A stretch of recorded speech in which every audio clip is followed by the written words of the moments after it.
What is Stay and Scream? Is it worth it? And should you buy it over an express pass? We're currently in line to get through the Universal ticket thing to get into the garage. But the line is not bad at all. Typically, it's way back there. I'm starting this here because I want to give you a full front to end view on Stay and Scream and if it's worth it. So it's currently 3:37.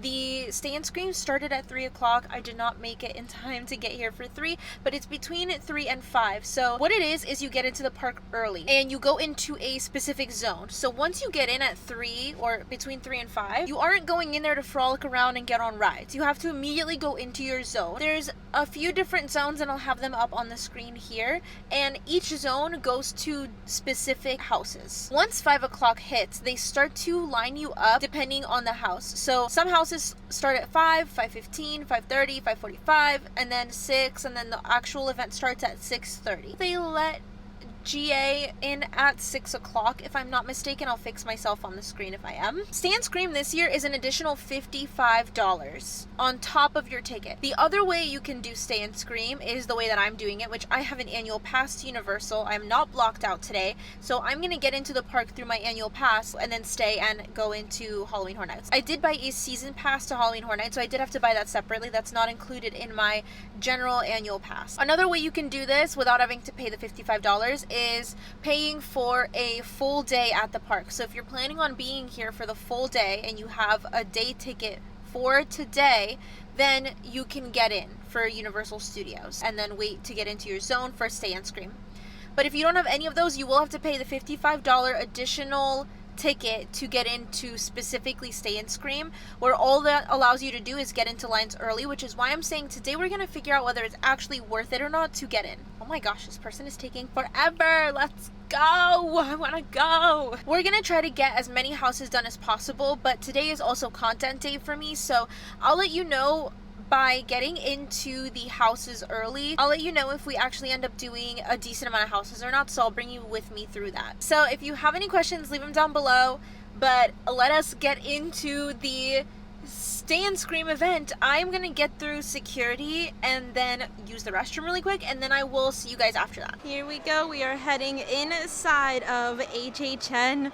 I'm so excited. It's Stay and Scream, so the vibes aren't vibing yet, but they will be vibing very shortly. All right, finally met up with Caleb. It's 4:16 and we are heading to Finnegan's? Yeah, okay, I believe it's Finnegan's. Yeah, we're heading to Finnegan's, which is gonna be that way. Oh yeah, thanks.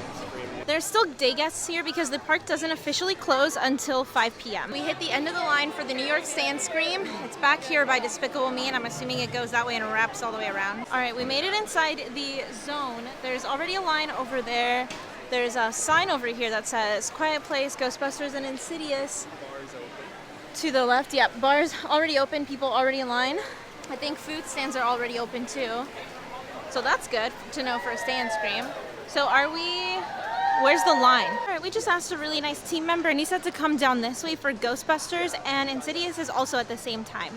So we are heading down this way and we're gonna try to find the entrance to Ghostbusters because that's what we want to do first. Although it's mortifying because if we end up accidentally going in the Insidious line, oh, Ghostbusters and Insidious are the same line. Love that. I need you to make sure we don't go into Insidious. Christ. Could you imagine we go in thinking it's gonna be a fun little time and then we come out with our Peter pants and stuff? No, actually.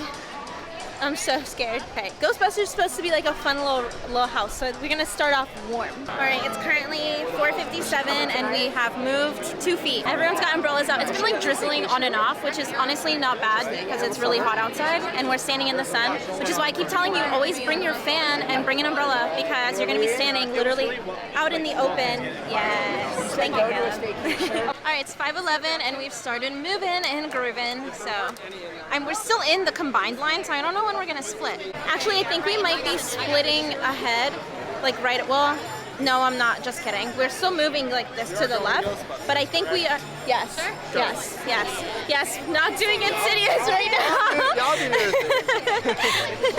now. Going into Ghostbusters first. I almost just tripped. Let's go. Ahead of us is Insidious, but we're gonna make a really sharp left and not look back. Okay, we just got in line for Major Sweets Candy Factory. The line is outside of like the typical queue though, but we are moving a lot, and it's 5:47. So I'll let you know once we get inside. 5 minutes. So the wow, words. Cut that. This Halloween Horror Nights event has officially started 4 minutes ago at 6:34, and we were able to do 2 houses. One of them I think started later. We might have messed up on that part. It But had now us posted 60 by the time we were like halfway through, but it definitely wasn't going to be 60. Yeah. Because we walked into a room and walked out, and the line was behind us like dead.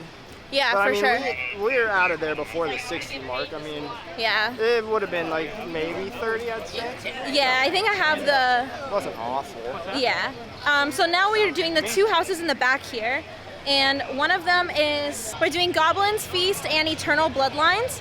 Each of those are 25 and 20 minutes, and they're right next to Men in Black. So we're gonna do those next. Goblin's Feast and Monsters Eternal Bloodlines. Overall, for this Stay and Scream, we were able to do 2 houses before the park officially opened, and then we were able to get into one more house that was 20 minutes, and we could have looped around and gone and done a second house that was another 25 minutes, but we decided to come and eat instead. But essentially, you could have done around 4 houses if you had done exactly what we did. 4 to 5 houses with short wait times, right?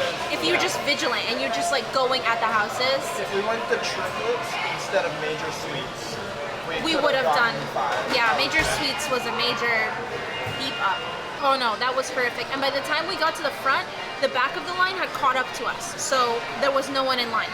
So we waited an unnecessary amount, unfortunately. But that's okay. Mistakes happen and it's gonna happen. But even with that, we were able to do a solid 3 to 4 houses. Wait times that are high, just so that you know for your Stay and Scream what you're doing. A Quiet Place is at 80 minutes, so that's the highest. Ghostbusters is 60. Goblin's Feast is 60. Insidious is 60.